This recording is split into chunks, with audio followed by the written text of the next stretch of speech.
બનાસકાંઠા જિલ્લાના કાંકરેજ તાલુકાના કંબોઈ 4 રસ્તા પર ટ્રાફિકથી ચક્કાજામ, વાહન ચાલકો પરેશાન.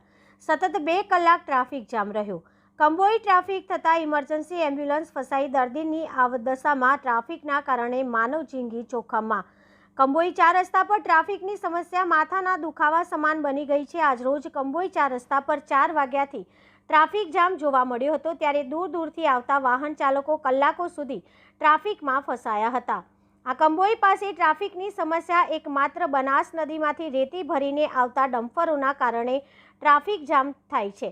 કારણ કે ખાણ ખનીજનું ચેકિંગ ટીમની ગાડીઓ 24 કલાક કંબોઈ ચોકડીથી આગળ સીએનજી પંપ પાસે રાત દિવસ એટલે કે 24 કલાક ત્યાં જ એક જ સ્થળે ઊભી રાખવામાં આવે છે, જેના કારણે વગર રોયલ્ટી અને ઓવરલોડ રેતી ભરી આવતા ડમ્પરો કંબોઈ 4 રસ્તાથી ઉંદ્રા તરફ વળી જતા હોવાથી ટ્રાફિક થાય છે અને તે ડમ્પરો પાટણ જવા માટે કંબોઈ 4 રસ્તાથી વળી અને જાય છે. ઉંદ્રા પર થઈ પાટણ તરફ નીકળે છે, કારણ કે ખાણ ખનીજ અધિકારીઓ ચેકિંગ માત્ર કંબોઈ સીએનજી પંપ પાસે જ રોડ ઉપર રહીને જ કરે છે, ત્યારે રેતી ભરેલા ડમ્પરો કંબોઈ 4 રસ્તાથી ઉંદ્રા તરફથી પસાર થાય છે.